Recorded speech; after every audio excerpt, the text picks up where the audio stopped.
Diodes and Rust is a brand new vintage industrial drum machine sample pack with over 300 one-shots and loops. The sounds were sourced from this incredibly rare and powerful drum machine from 1986, the Japanese-only release of the Kawai R-50 III. This drum machine was put on the map by bands like Ministry, KMFDM, Frontline Assembly, Front 242, and My Life with the Thrill Kill Cult. Basically everyone in the late 80s and early 90s industrial EBM scene was using the Kawai R-Series drum machines to get their sounds. And while there are other samples of the R-Series on the internet, I don't think anybody else has done such a thorough job meticulously capturing all of the sounds that this beast can do in 48K 24-bit audio. I guarantee you this is the most thorough and accurate sampling of this incredible piece of vintage hardware ever done. If you want Diodes and Rust, all you have to do is hit the shop button below this video, and because I want everybody to have access to these incredible drum sounds, I'm only charging $10. So let's check out everything you get in this sample library.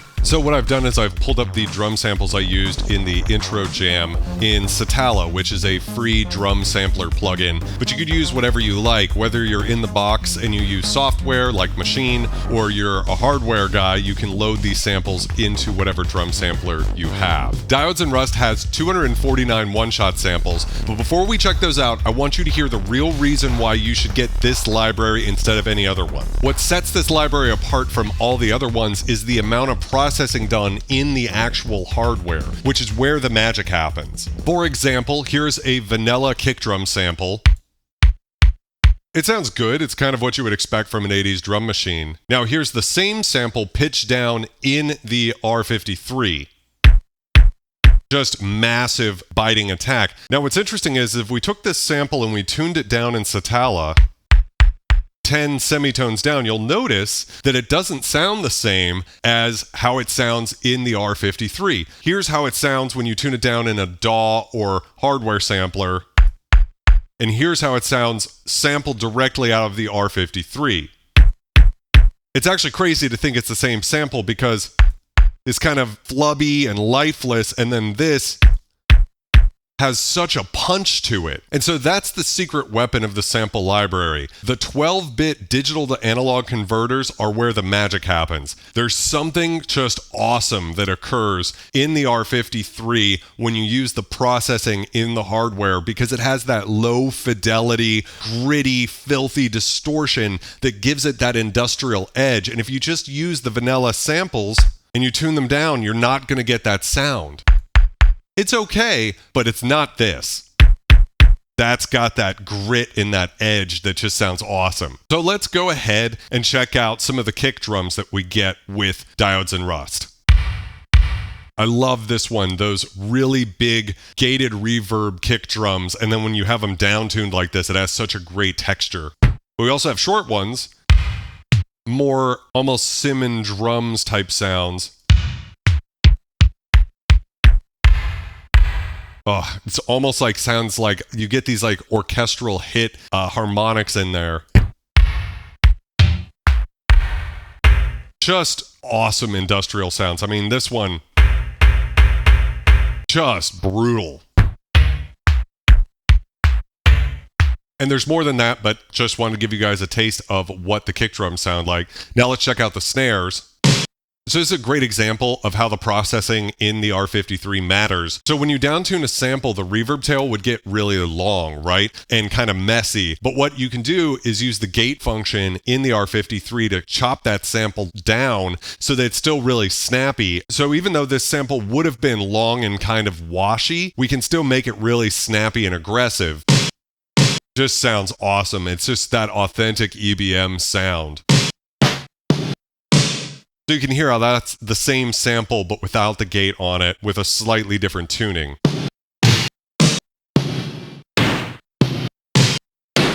I'm always shocked by how punchy these drum samples were from 1986. I mean, that's an awesome sample. It's just gargantuan.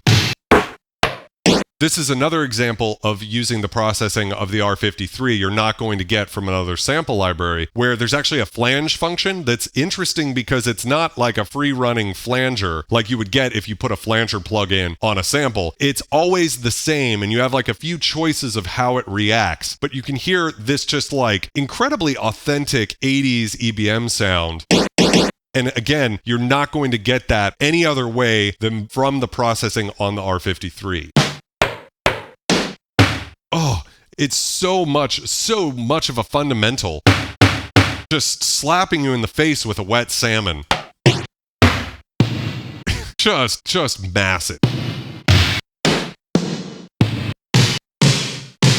You can hear that what I've done is sampled every possible combination, but I've only selected the really great sounding ones because I could have put like hundreds of snares in this library, but that wouldn't be as useful as the 50 best snare sounds that you can get out of the R-50 III. Moving along, we have some clap samples. I love that downtuned character. There's just such a great kind of growl to that sound. We also have many hi-hat sounds. We'll start with some closed hi-hats.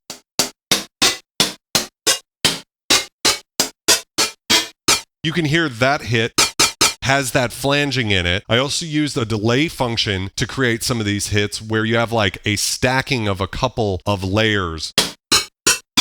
Yeah, it's just really, again, authentic, useful hi-hat sounds. Of course, we also have open hi-hats.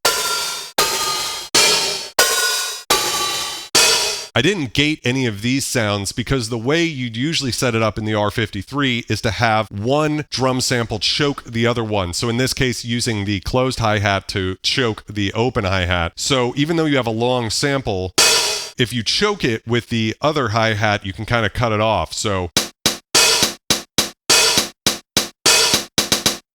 like that. Next, we have some crash cymbals.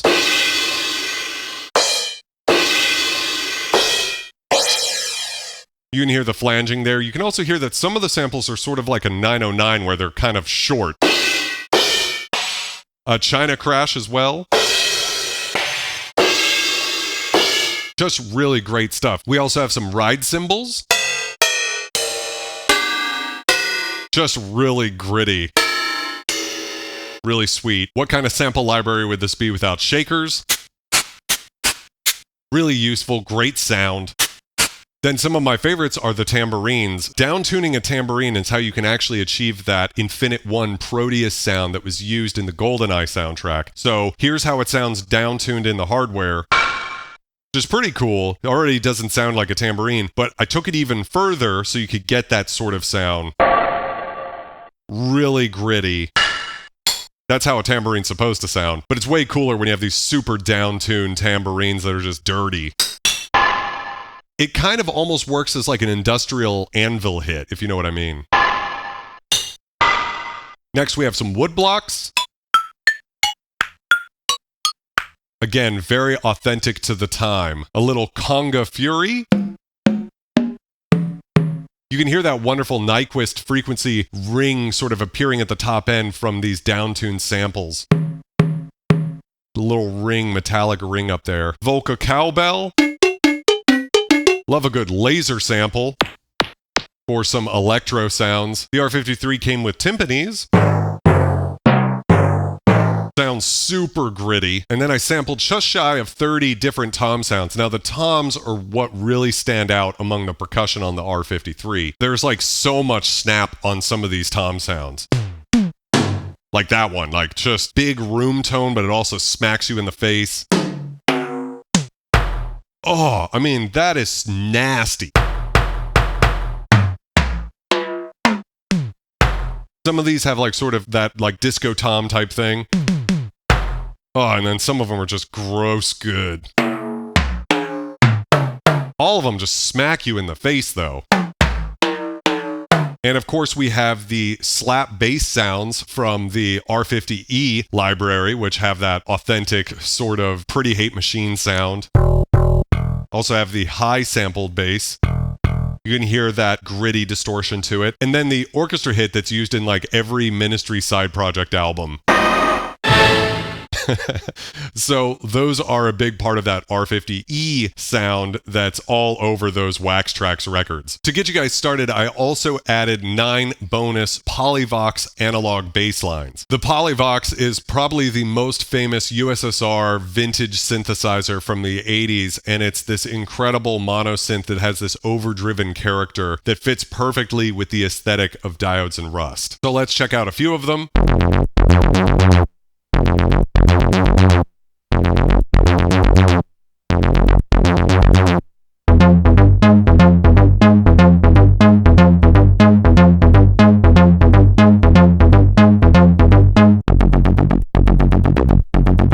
It just sounds so amazing. It's an incredible synthesizer.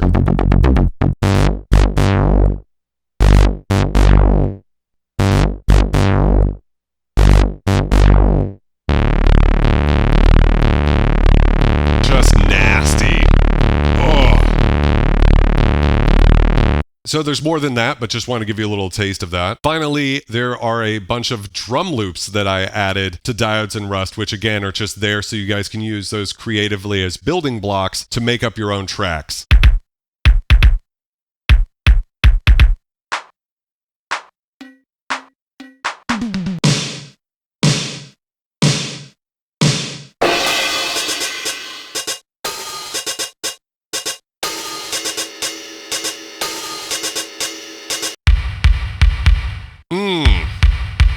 Awesome. So thick.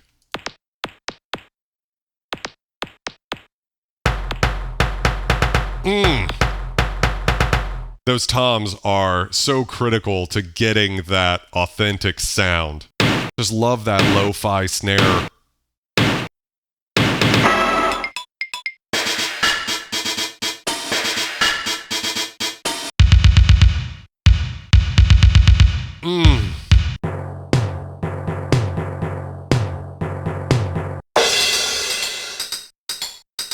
Yes, sir.